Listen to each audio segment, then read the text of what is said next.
so special. Why do you feel so special? Because I'm getting a Chad Shad.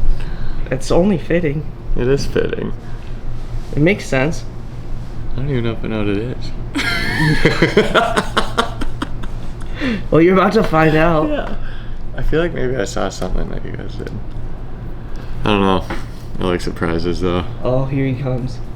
And he took the long way. Oh, snap. That's pretty cool.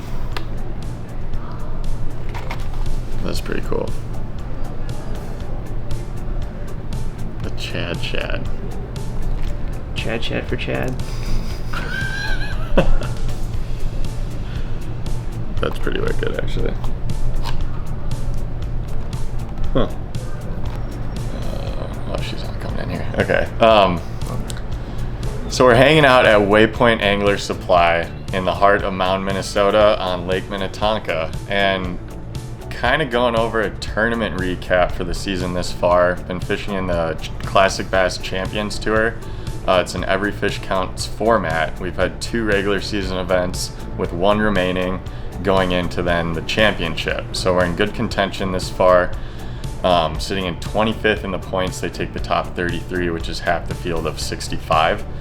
And it's kind of been a roller coaster of a year, and thought we'd recap kind of what worked, what didn't at the first 2 events, and what's to be expected maybe going into these last few. The first event kicked off on Big Stone Lake over on the border of Minnesota and South Dakota. That was a new one for me. I'd never been there. Had some offshore like rock shoal structure, a lot of pondweed. It was still early in the season. None of that pondweed really died off. So I was trying to kind of force, I have a tendency to want to fish offshore more.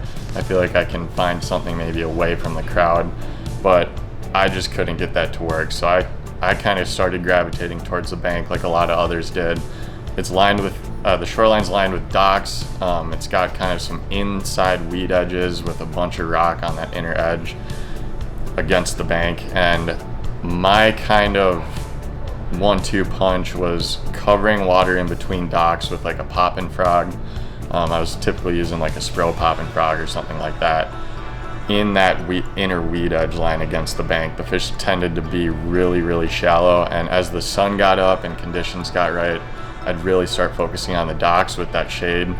And I was just flipping a Texas rig using like I was mostly using a big bite Craw Tube, and that kind of ended up being my approach there.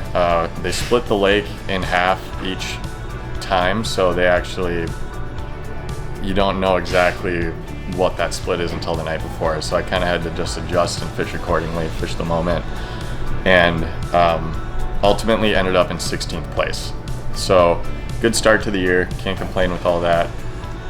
So all in all, can't complain with the start to the season. 16th place, got a payday, and able to move forward with good points in the hopes the ultimate goal is to make the championship where you're able to compete for a brand new Skeeter boat. The next event was on the Whitefish chain, again somewhere I had been but never really had a whole lot of fishing experience there. I really had kind of preconceived notions going into that one, wanting to force like an offshore thing yet again, looking for different weed lines and trying to just find a group of fish. The nice thing about doing that with the Champions Tour format is that it's a every fish counts format.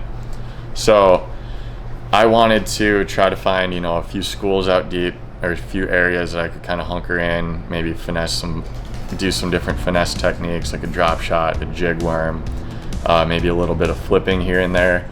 And the bite overall seemed to be a lot tougher, I think, than people were expecting. So ultimately the weights weren't as high as everyone was expecting. I kind of fell a little short there. I finished in the middle of the pack with 33rd place, and kind of just shaking the dust off, or shaking that one off to move forward to this next event for the Champions Tour, which is on the Lahamadou chain, which I figure is going to set up a little more like how I was expecting Whitefish to, kind of that late August heat. All the grass should be about where it's going to be for the season. pretty healthy, pretty thick, and tends to be a lot of coontail. It's notoriously a weed line and dock fishing lake, so I'm gonna keep all that stuff honest, maybe look for some of that in-between grass, like some milfoil to flip and things along those lines. So not sure exactly what to expect, but gotta kind of, let the fish tell us what's going on there.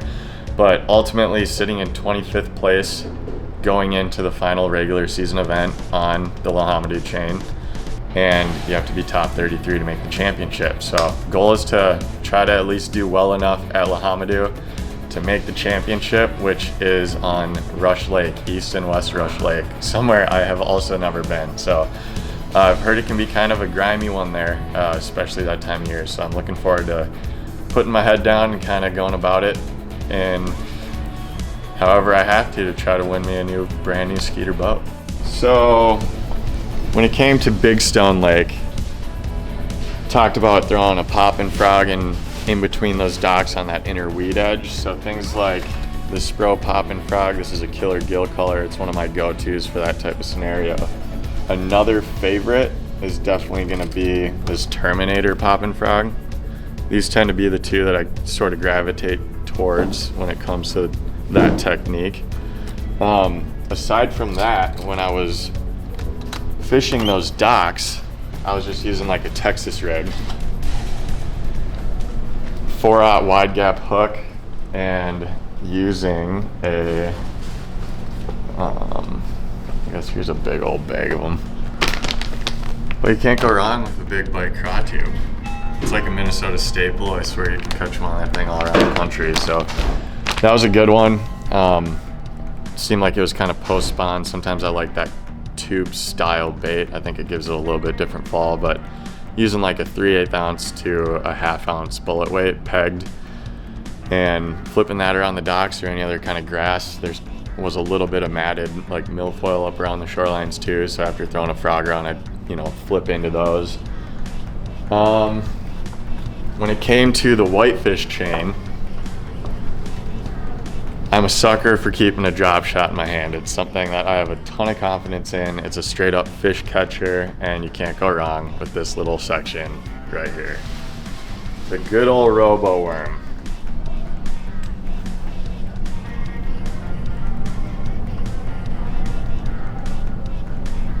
I tend to keep it pretty simple color-wise. I like any kind of like a green pumpkin color. That's a good one all around. And then I'll throw like a margarita mutilator color, which is that kind of like purple with a little bit of a green pumpkin underside. But I'll use that in kind of stained dingier water, and then you can't go wrong with like a morning dawn color. I'll tend to throw that in like clearer water, but again, if you were to pick one, any kind of green pumpkin based color, you can't really go wrong. But so I typically like to rig those robo worms on a drop shot Texas rig style. It comes through the weeds better. It's a lot more weedless approach. You can fish it around any kind of structure using like a smaller offset wide gap hook, or offset worm hook, excuse me. Like this cutting point owner hook. This is a 1/0 size. Another good one is the owner cover shot. Definitely excels with that technique. Throwing it on just kind of simple, using like cylinder style bullet or drop shot weights, and pretty self-explanatory from there. I typically throw anywhere from a foot to an 18-inch leader. Another good one is just throwing a jig worm. Minnesota tend to be a lot of bluegill eaters. I'll just use like a chartreuse jig head, thread on anything from like a straight tail, like Zoom finesse worm, or like a Berkeley power worm, like the 7-inch ribbon tail. Can't go wrong there. You just thread it on the hook. You got an exposed hook. You kind of just same thing, popping out of the weeds, letting it sit there, dragging it through really slow. Another real big fish catcher. And again, going back to that Craw Tube scenario, flipping that around some shallower grass. And I expect to see something very similar. I expect to see something very similar for like the Lahamadou chain coming up. So I don't know what to expect for Rush Lake, but we can probably talk about that after the fact once I have a little bit of time there. So all these products that we talked about today can be found at Waypoint Angler Supply in store here in the heart of Mound, Minnesota on Lake Minnetonka, or online at waypointanglersupply.com.